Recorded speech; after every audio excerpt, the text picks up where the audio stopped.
on the master's programmes, which are covered by the agreement that we have with the Adolfo Ibáñez University.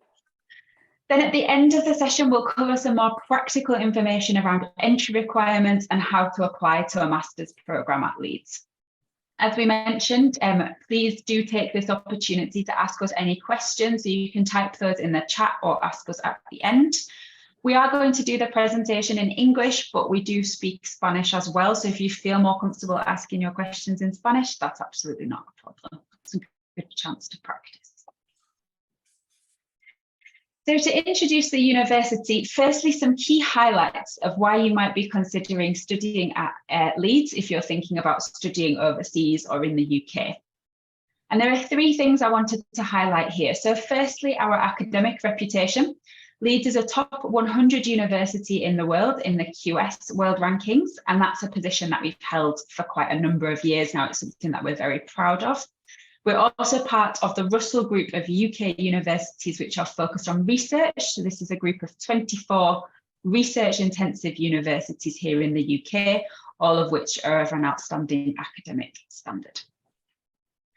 Alongside our academic reputation, we also focus on giving our students the skills that they need to succeed in their careers after they leave us. So the university is the 5th most targeted UK university by graduate recruiters. That means that big companies really want to work with our students when they leave us because of the experiences that they can access and the skills that they leave us with. And then thirdly, and this is also important, the student experience here at Leeds is fantastic. We've been voted 3rd in the UK for student experience, and that was in a survey of the students themselves. And we're also a very multicultural, diverse international campus. So we're the 37th most international university in the world, according to the Times rankings. So what I think Leeds can offer you is this combination of academically excellent programmes, a focus on developing professional skills, and a really great student experience as well. So one of the reasons why Leeds is a good place to be a student is actually the city itself. You might not be too familiar with Leeds, but we are actually the 3rd largest city in the UK with a population of around 800,000. So not too big, but not too small either. There's enough here to keep you entertained. We're very well connected to the rest of the country. You can see from that map that we're located in the centre of the UK, more or less, about 2 hours from London by train and about 2 hours from Edinburgh as well. So very centrally located, with 2 international airports within an hour of the city centre. So that's Leeds Bradford Airport and Manchester Airport. So it's very easy to explore the rest of the UK and indeed Europe during your studies. We're located in a region called Yorkshire, which is where I'm from. And hopefully the accent, I don't think is too difficult. Yorkshire is the UK's largest county, and as well as having big cities like Leeds, Sheffield and York, it also has areas of natural beauty like national parks, really beautiful coastline, more kind of countryside hills. So a lot of those places are really easy to access from the city centre as well. The city is very student friendly. There are 4 universities in our city, including the University of Leeds. So there's lots of students, lots of young people, and lots of things for you to get involved with. And outside of your studies, you definitely won't get bored in Leeds. So there's Leeds is a real centre in the north of England for sports. We have a rugby ground, a cricket ground, and a Premier League football team here in the city. Then there's also arts, theatre, music venues, places to eat, drink, shop, etc. So plenty of things for you to do, but the city's a little bit more compact than somewhere like London, for example. And I've just included this slide to show you some pictures of what our city looks like, so you can hopefully get a feel for the city. I always say to students, it's not a super traditional, old-fashioned type of city like you might see in Harry Potter with a Hogwarts type vibe. It's a little bit more modern. Leeds was a big industrial centre in the Victorian times, so there's lots of red brick architecture, which is typical of that period. And then there are lots of modern buildings as well, like modern shopping centres, which you can see in the bottom middle picture there. If you want to get a feel for what our campus looks like, there's a virtual campus tour on our website, and that's quite interesting, so you can kind of picture how the campus looks. So moving on to focus on the university itself now. Leeds is a single campus university. So what we mean by this is that all of your academic facilities are on one single campus, which is the brighter part at the front of this image here. Hopefully you can see that. So all of your lecture theatres, lab spaces, libraries are all on this campus, as well as social spaces like our Students' Union, Leeds University Union, which is really the heart of social life here for students on campus. And sports facilities are here as well. The Edge is our student gym. It's a very large student gym. So everything is contained in this one campus, which gives the university a nice feeling and makes us feel like a community. And you can see it's very large with lots of green spaces as well. What I like about Leeds is that our campus is super close to the city centre. It's just 10 minutes walk from the centre of the city onto our campus. So that makes life very convenient for you, and the university really feels like an important part of the city. You'll find that for big universities in the UK, this model isn't actually that common. So I think it's something that Leeds really benefits from. So just some key facts about the university. So we were established over 100 years ago. So we've been teaching for quite a while now. And as I mentioned earlier, we're part of that Russell Group of research-focused universities here in the UK. We're a big institution. I think the last time I checked, we were one of the 5 biggest universities in the UK with over 38,000 students in total. And as I mentioned, our students come from all over the world. So we have students from over 130 different countries studying with us. From Latin America, we normally have around 150 students a year that are studying with us. That includes students from Chile, Colombia, Peru, and other South American countries, as well as Mexico, who are always quite a substantial group of those students. So that's quite a nice smaller community that you would be part of when you're studying with us. I tend to find that the Latin American students get to know each other very well, and they become a really nice community within the university. Leeds is also big in terms of the number of programs that we offer. So at master's level, we offer over 200 different programs. So you'll be studying alongside students from a range of different subject areas. And those subject areas are divided at Leeds into our 7 faculties. They're similar to your university. We have academic faculties as well. So we'll today be focusing on the Faculty of Engineering and Physical Sciences, but we also have programs in Arts, Humanities and Cultures, Biological Sciences, Business, Environment, Medicine and Health, and Social Sciences.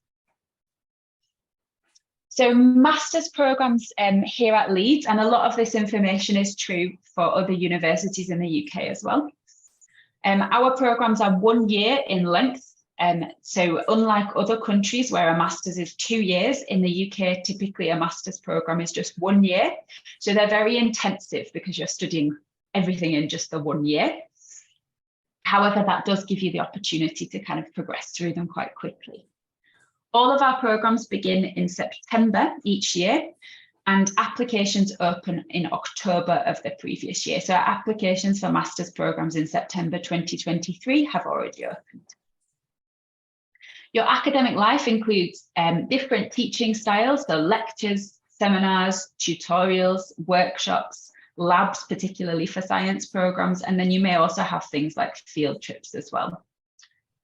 Independent self-study is really important here in the UK, particularly at master's level. We will expect you to manage your own time and workload, and we will also expect you to contribute really actively in classes. We don't just want to give you the information, we want you to engage with it in a critical way.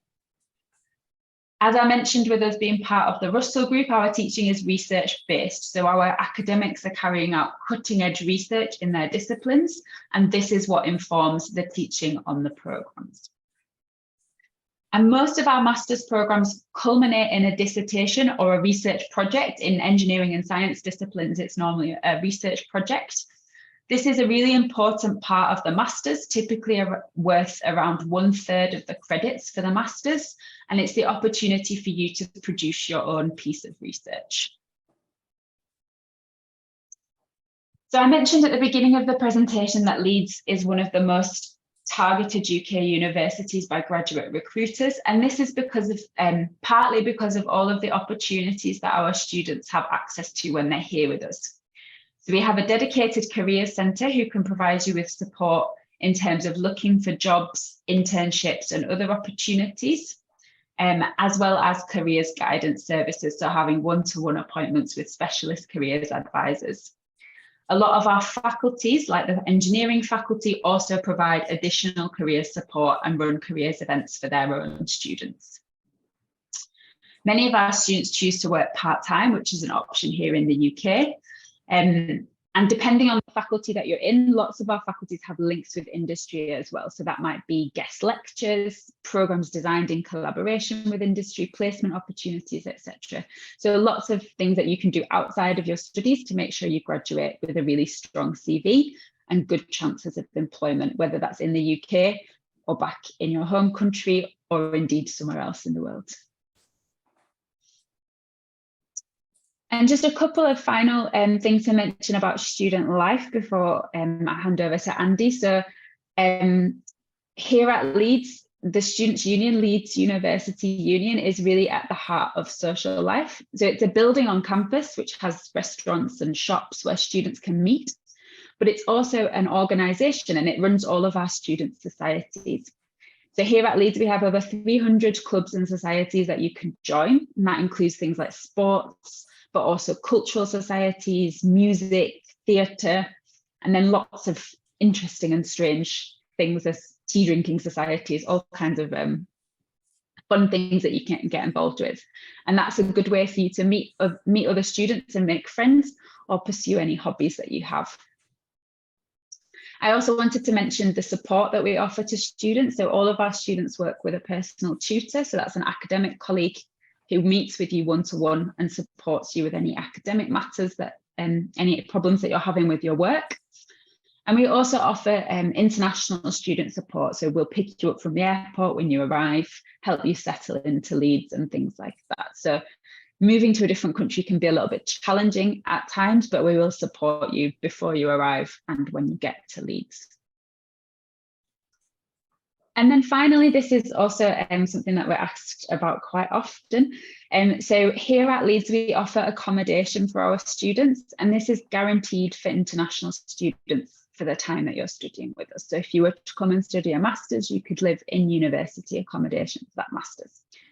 The advantage of this is that it's more straightforward, especially when you're not familiar with the city. And all of your costs are included in this accommodation. So all of your services like electricity, internet and water, and also your membership to the Edge, which is our student gym, all of those are included in one price. We have designated postgraduate residences. So you would be living in a shared flat with other postgraduate students with your own bedroom and either a private bathroom or shared bathroom. And our accommodation, there are different locations for the residences, but they're all within walking distance of our campus. So to now move on to the Faculty of Engineering, just before I hand over to Andy, I just wanted to give you, so these are the different schools within our engineering faculty. So there are 8 schools in total. But the ones that are covered by our agreement are civil engineering, computing, electronic and electrical engineering, and mechanical engineering. So those are the 4 that we're going to be focusing on today. But there is, of course, information about all of the others available on the website. So I think, if that's okay, I'm going to hand over to you now, Andy, to take us through the different engineering schools. Yeah, right. Thanks very much, Megan. That's set me up very, very well. So yeah, I'm going to talk very briefly about those 4 schools highlighted on the previous slide, and really just talk about how they're focused on their research side, what they're particularly well known for, and why that's important, because really the MSCs that are being offered are based on the teaching, based around the teaching and knowledge of the the group of academic staff that have made their reputation, their international reputation in research in these areas. So in all of the schools which I'll mention, will be you would be entering into an MSc, which is taught by world experts. We've also got an excellent reputation in teaching, as we'll point out as we mention some of the stats. I won't go into lots of stats, but I'll mention some highlighted things about that. It really indicates some quality measures of these schools. So, looking at the points on this slide, and one of the first ones talk about an academic powerhouse. Now, really, that's just saying that we have a very large number of top flight research scientists across our faculty. Now, this is nearly 800 academic research staff in our faculty of 8 schools. So, even if we're just looking at our 4 schools that you'd be looking at MSc for, that's 400 academic staff. There's an awful lot of students. 7,000, it says there. Many of that, the vast majority of that is undergraduates, but we're looking at 1,000 postgraduate students. And because there is such a number, they're very well supported. The infrastructure is there to support everyone in it. As a group of students and across all schools and within the university, but also particularly on the programs within each of the schools. As Megan intimated, I sort of repeated, the teaching is very much research-based. And that's not, that really indicates 2 things, that it's, you'll be taught by people who are doing research, who are doing work that is state of the art, that is future looking, and that you'll be hearing that what your employers, what you will be doing in your career for the next 10 or 15 years after this. But it's research based in that you will be doing research. We will ask you to do investigations and understand the process of creating knowledge. You're creating it for yourself at one level, but you'll be asked to do innovative things throughout the course, and particularly the dissertation, research project. All of you in all of the engineering programs, there's a third of the year is spent doing your individual dissertation. So it's that will be looking for novel research, advancing the current state of the art.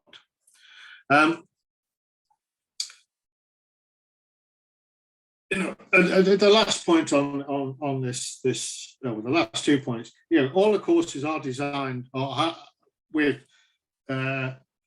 working with industry, working with our, as we call them, industrial advisory boards, who help us design what is being required by industry and what will be required for industry in the next 10, 20 years, the start of your careers.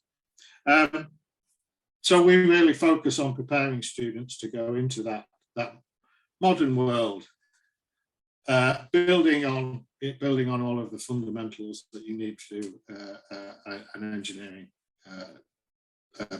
degree. Okay, thanks. Shall I move on to the next slide then? So this slide we're really mentioning how the university is investing and is a constant investor in the students and facilities for the students. And we're all very impressed, and I hope you would be when you come here, with our new building, which is called William Henry Bragg Building. And if you don't know who William Henry Bragg is, because not everyone in the UK does either, that was a person that really developed techniques to understand the crystal nature of much of the materials that we use, and understanding that molecular level as advance allowed humanity to advance a great deal. So well, while that's all talking about that person, the real focus here is that we've invested a significant amount in creating excellent new teaching spaces that you would be using for when you undertake your study. So shall we move on? So I'm going to just go through the 4 schools very briefly, highlighting some of our techniques. Now, I happen to be from the School of Civil Engineering, so I'm a little bit more focused on this, some of the things in it that we'll highlight in this school. Now, and we'll see that in all schools, we'll list here the top point here. We're pointing to some of the big employers that take on our students. And we have, you'll see the list of programs that we offer. They're quite a wide variety. And the list of companies here are big construction, international construction companies, plus KPMG, which is not particularly construction, but they'll be looking at facilities and costing of engineering programs. And you'll see that we have two or three programs that look particularly at management of programs, engineering programs, and high cost, difficult, complex programs of construction. So relating to that, one of the key themes in some of our programs, and you'll see that there are several that relate to this, are the cities, infrastructure, and energy. You know, energy that's it. Particularly where we're talking here in civil engineering, it's about energy and embedded energy and looking at the environmental impact. Civil engineering is a big user of energy during its construction, and all buildings are big consumers of energy during their lifetime. So, I mean, that's really highlighting one of the things that we're going to look at in all our programs now, the sustainability aspects of our building, because industries and the world really, we're all looking at that that aspect of ensuring environmental sustainability and understanding the energy cost or the carbon cost of buildings throughout their life. Other key areas of research is water, public health, and environmental engineering. A very long-standing research history in the School of Civil Engineering of water and public health. Materials and structures. So if you looked at any concrete research over the past 50 years, I should say, then you will see Leeds staff being at the top of that material advances. And we continue to employ and undertake world renowned research in these areas. We have the facilities to deal with all of these topics I've mentioned there, and you would be involved in them. Particularly, for example, if you were to undertake a structural engineering program, you'd be in the large structures lab where you may be imparting several tons of force on concrete beams, for example, or a materials lab where you may be looking at the microscopic or crystalline nature of a particular material that may be a future use material. The last point here, we're looking at ranks. Ranked fourth, in third and second in the Guardian, which really indicates the teaching qualities of teaching and care for the student. So not only is it research, really research strong, it's also recognised for being very strong in the teaching and supporting of students. So here's a list of the MSCs offered within civil engineering. I'll just point out, and you can go and find out more detail, but I'll just refer to some of these. The first two, engineering project management and international construction management and engineering, they're very much related. They have a lot of modules in common, but it's about understanding how projects in construction work and how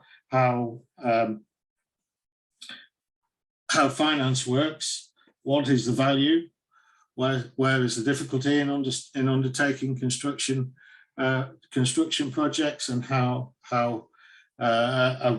when they go wrong, and how you avoid them not going wrong. And these are very popular programs, and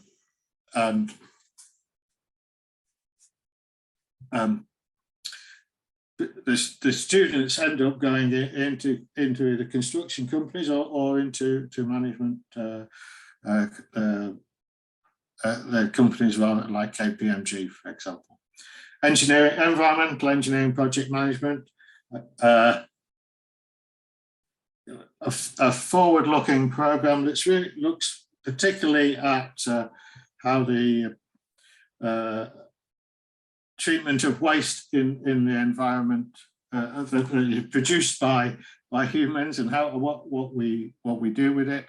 It's often an ignored thing for civil engineers, but civil engineers are responsible for managing an awful lot of the waste that humans produce. And again, that's really important on the sustainable environmental construction and understanding of energy throughout the system, and we're on top of that. There's a project management, and while the program is predominantly about environmental engineering, project management is key, and you'll have classes and project work alongside the engineering project management students. Geotechnical engineering, very definitely a core engineering subject where you look at creating ground models and understanding the difficult area of what's going on underground through the particular measurements that you can take while you're on the surface or drilling boreholes, for example. Very good, very in great demand with the employers at the moment. Railway engineering and project management, transport infrastructure, two quite related programs looking at the design and construction of infrastructure and understanding how that needs to be managed to ensure that those complex projects work out well. And the last program on the end here is quite a specific one to Leeds. There's only one or two other programs in the country that do look at water sanitation and health engineering.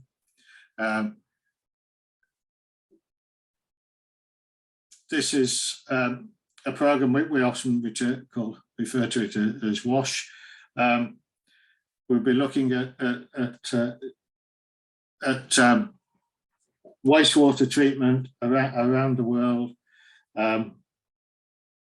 particularly in developing countries, or the global south, as it's often referred to nowadays.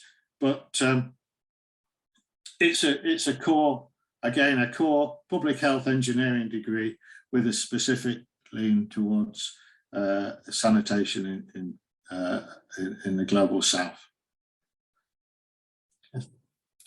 So we'll go now on to the School of Computing. So again, I'll say it again, I'll say it for all of the schools, the programs offered are very forward looking. You know, computing, as you probably all understand, the industry moves extremely quickly. We have changes in operations of computer processes every few months, and the School of Computing has been adapting.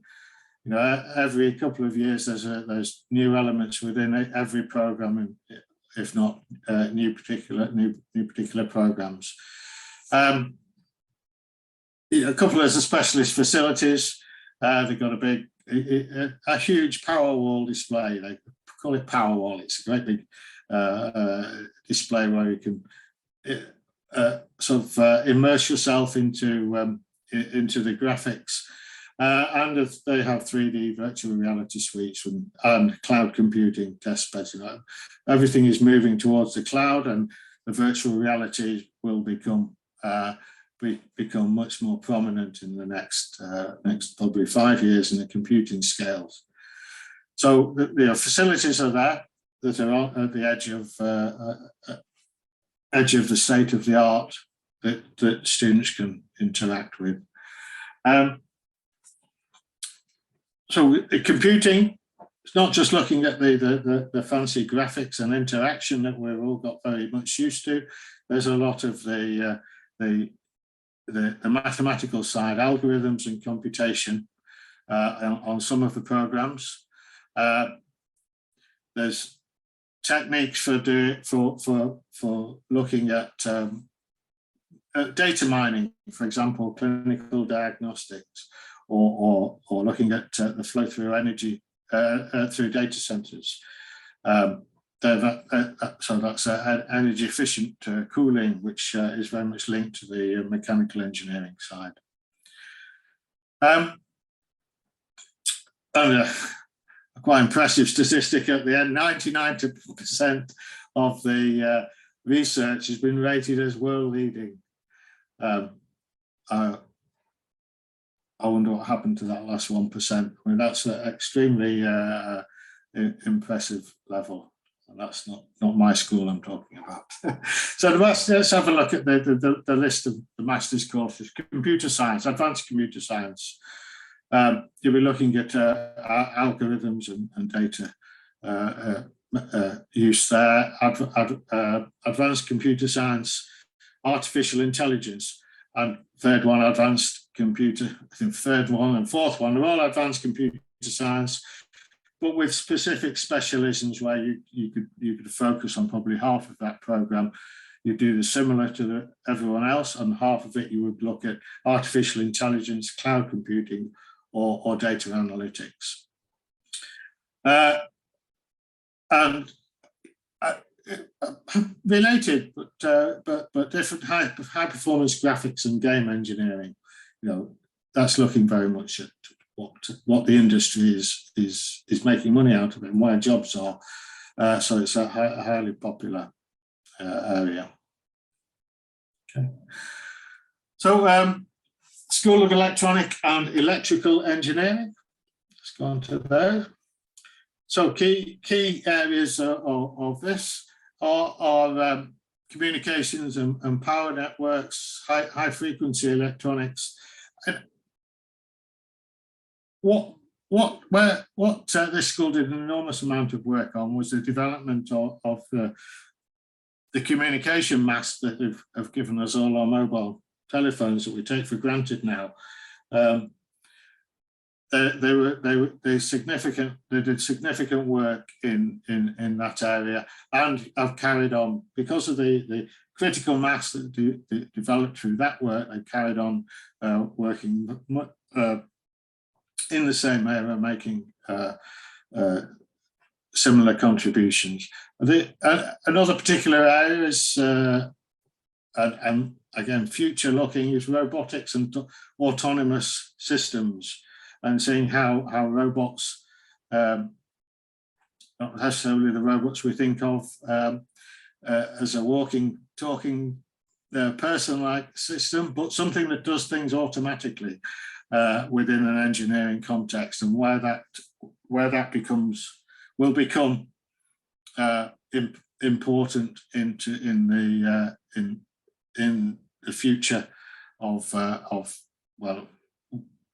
well, whatever you can imagine. It may be mining, it may be building a road, it may be building a tall building, it might be down inspecting inaccessible locations, but we'll find robots in all sorts of places that we've never expected them to be over the next few years. You see that list on the third point of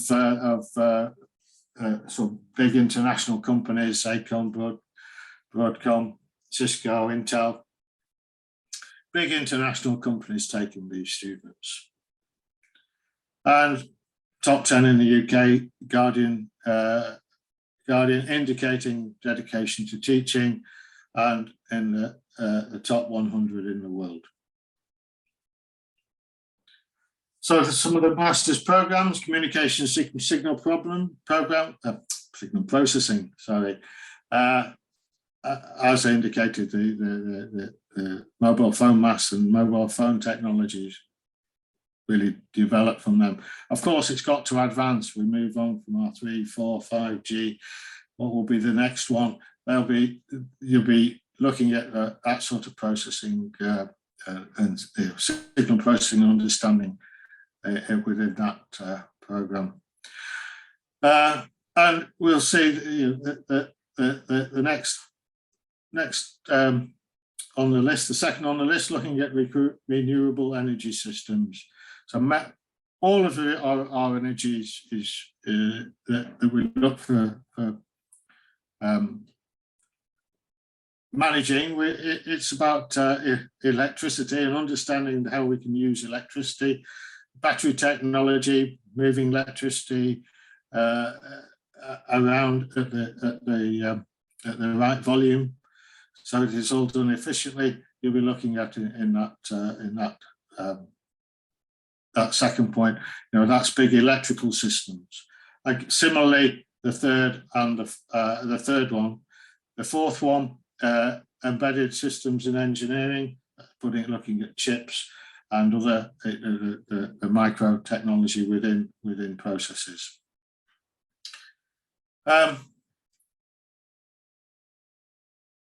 Mechatronics and robotics is a joint program between the School of Electrical Engineering, Electronic Engineering, plus the School of Mechanical Engineering.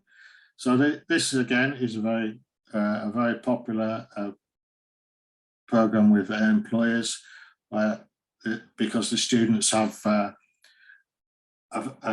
very broad knowledge of how to implement robotics and sophisticated state-of-the-art robotics within industry.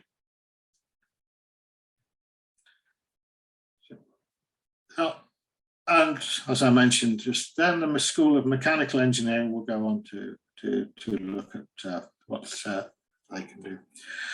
So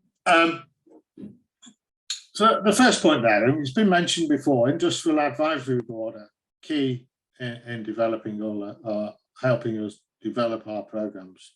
And accreditation, which I don't think I've mentioned before, all our degrees are accredited by the relevant institution, and this one, Mechanical Engineering Institution, accredits all of these degrees. The Civil Engineering Institution credits the civil engineering, similarly electrical and computing have a similar accreditation body. They have a wide range of programs.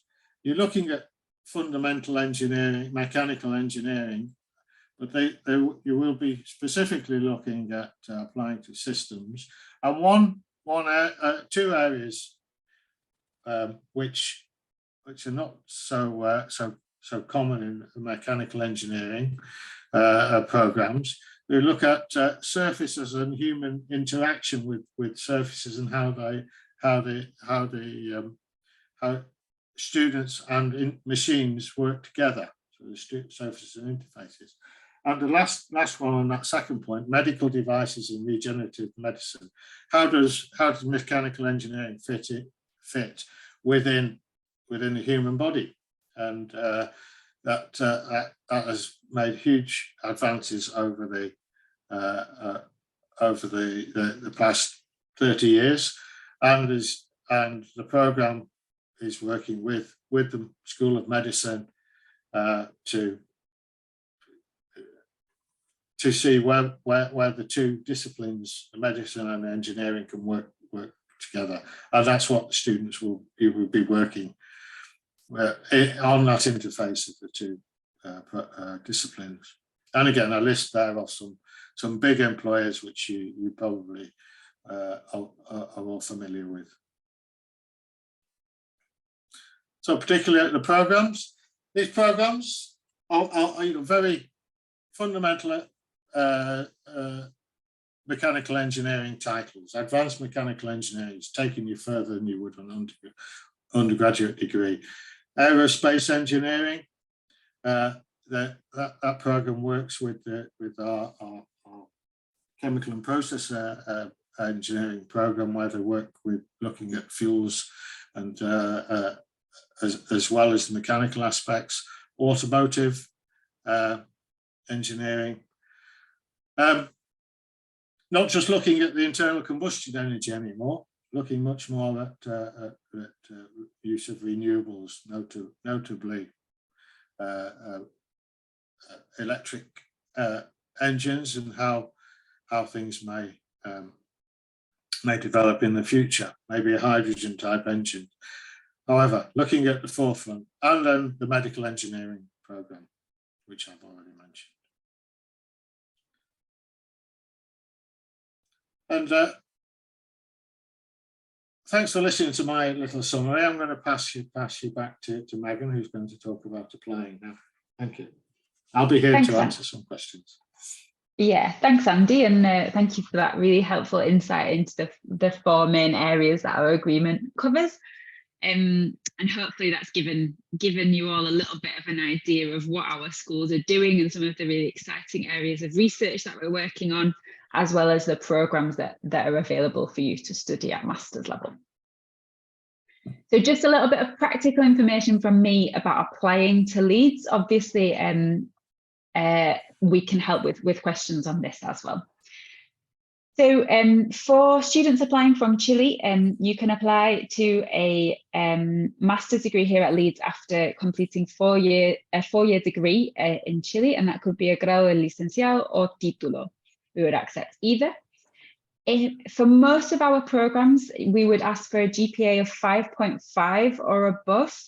For some programs, we will accept 5, but 5.5 is the most common requirement.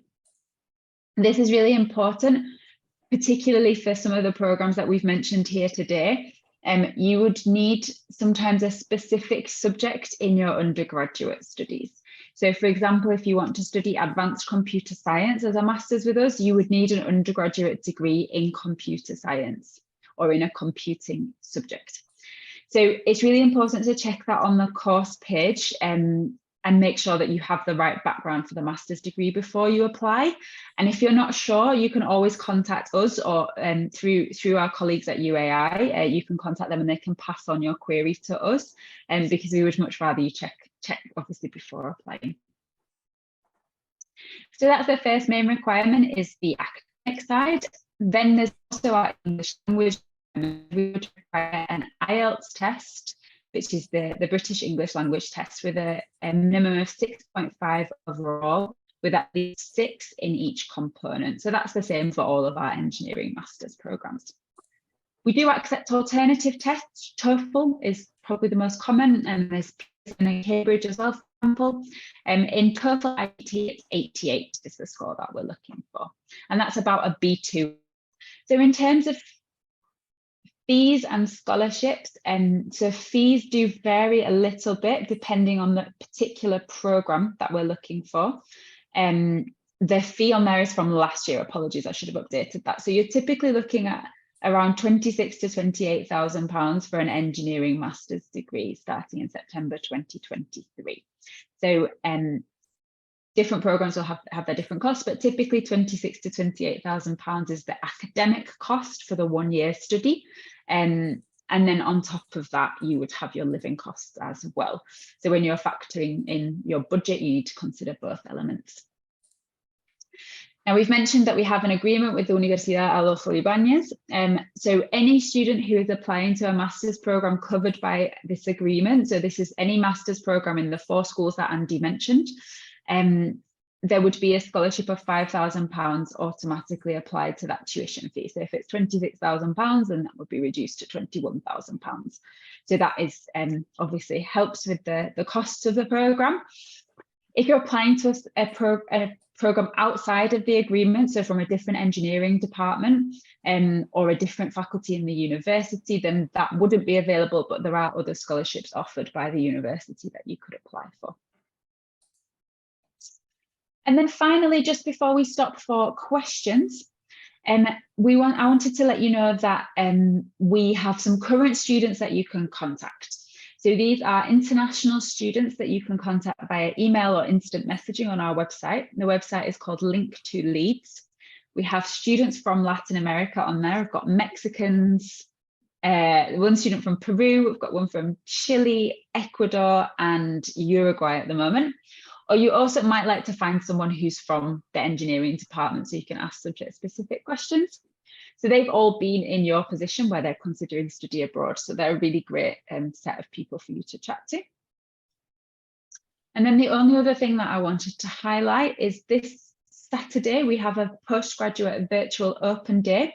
So this is a program of live talks from current students and academic colleagues. There are general talks about applying to the university, careers support, financing your degree and accommodation. And then there are also more subject-specific talks that you can watch about the different programs and the different subject areas that we offer at Leeds. So that event is on Saturday, and if you register via the website, which the link is on that slide, then you'll be able to access the content on demand as well. So you'll be able to watch back recordings of the sessions. And that's it. Hopefully you found that session useful with some helpful information for you. And we've now got time for any questions. If there are any questions, please feel free to pop those in the chat or unmute yourselves and ask.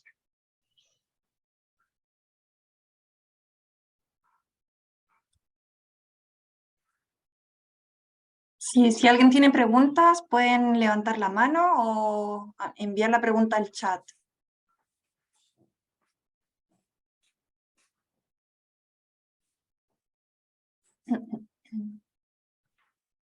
¿No hay preguntas? No questions?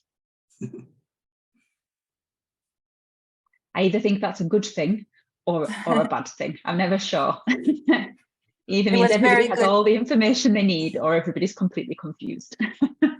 No, it looks like the information was very complete. I'm sorry, I lost my connection in the middle of the that's fine. Presentation, but Javier has taken over, so we have the second part of the I will take this opportunity to introduce you, Dr. Slee and Megan Carlisle, to Javier Lois, who is the new head of the International Relations Office at the Faculty of Engineering and Science, and also to the students who are present. Yeah. Here I am. Can you hear me, right? Nice to meet you. Nice to meet you. Yeah. Nice to meet you, Andy, Megan. Yeah, I'll be in charge of international relations for the faculty. So I am very glad for all the full and complete presentation you did today. So any questions or any other bullet points or key points regarding this program, I'll be in charge of it. So I'll take charge of the communication with you. And also with the students. So I'll be like the bridge between the students and you. Great. Thanks, Javier. Nice to meet you. We'll be in touch. Yep. I don't know if anyone has questions. Nicolas, Alan, Francisca. who are already here. Oh, there's a question from Alan. I don't know if Megan, you can answer it. Yeah, so if you took the IB diploma in 2018, we would accept that for undergraduate study here at Leeds, the IB diploma. But for a master's program, you would need your undergraduate degree to be able to enter onto the master's program. But the IB diploma is helpful. You may be able to use it to meet your English language requirement. So if you want to get in touch with me, Alan, I can advise you a little bit further on what you would be eligible for. But yeah, for a master's level, you would need your IB is obviously your high school diploma and your high school education, and then you'd obviously need your undergraduate degree on top of that. I hope that answers the question. Yeah, it's nodding, so I'm hoping that makes sense. It will be your IB and plus your undergraduate diploma, right? Right. I have a question regarding the application deadlines, because there is a first priority deadline now on the 25th of November. Are those the staged admissions deadlines that you're looking at, Joanne? It's the first stage, I understand. I'll have to look. You don't need to worry about the staged admissions deadlines for your students. Okay. So for students who are applying through the agreement that we have, the stage deadlines don't apply to them. Okay, perfect. Yeah, so as long as you guys send us your nominations, once you've nominated your students, they would then submit their application to Leeds through the normal route, but we would know who they are and we would ask the teams to look out for them and process them a little bit quicker. So the normal stage deadlines don't apply to your students. Our final deadline for international applications is the end of June. But obviously with the programme starting in September, I would recommend your students apply much earlier than the end of June, because to apply for a visa, apply for accommodation, everything like that, it doesn't really give you a lot of time. So as soon as you've made your nominations, the students can then start working on their applications to the master's programme here. Excellent.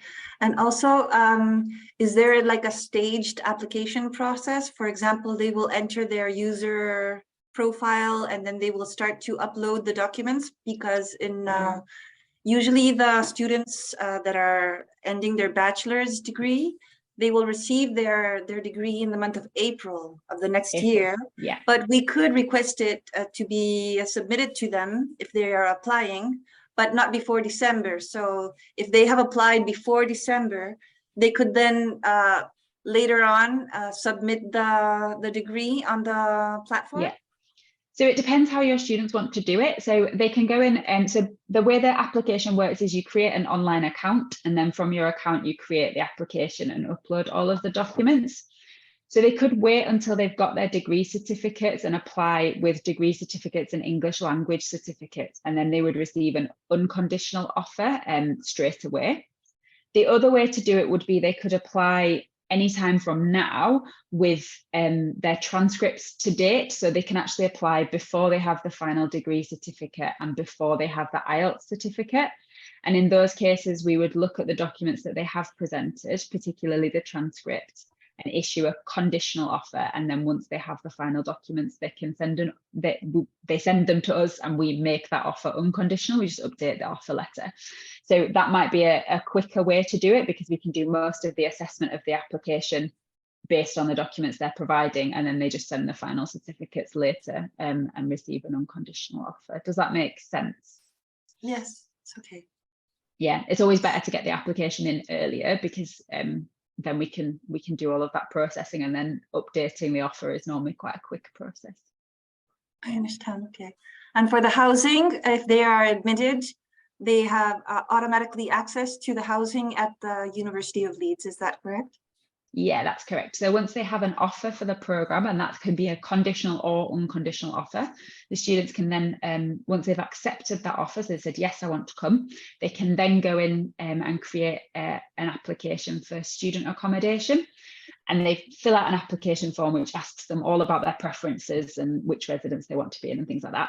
As long as that application is submitted before the 1st of July, then they're guaranteed a room in university accommodation. Yeah, so that's the only caveat to that.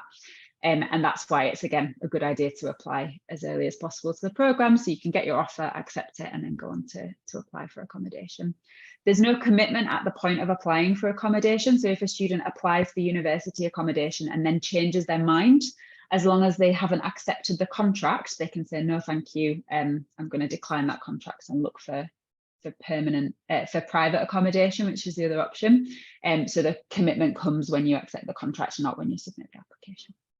Okay, thank you. And also, is there a deadline for the payment of the tuition? Do you have to pay the full tuition at the same time? Yes, good point. So you have to pay, the first payment that the student makes is a £1,500 deposit payment. And that would be in order to receive their CAS letter, which you need in order to apply for your student visa. So they would need to do that minimum 3 months, about 3 months before the programme starts is when we can start to issue the CAS. The rest of the tuition fees are either payable in September when the student starts the programme, so you can either pay 100% of the fee upfront in September, or you can split it into 2 instalments of 50% and pay 50% in September and 50% in February, halfway through the master's programme. So that's the kind of payment schedule that we operate. I know it's different in different countries, like some students pay by credit or pay by month or whatever it is, but at Leeds it's 100% upfront or split into 2 instalments of 50%. Okay. And also, is there an application fee when they are submitting their documents? Nope, 100% free to submit an application, and it's possible to apply to more than one programme. So if you have students saying, I'm interested in 2 different master's programmes, they can apply to both, but then they would only be able to accept one of those offers. Okay. Thank you. Any more questions? No, well, thank you so much for your time and for this lovely presentation. I think it's very informative, and students are interested in learning about your university, I'm sure.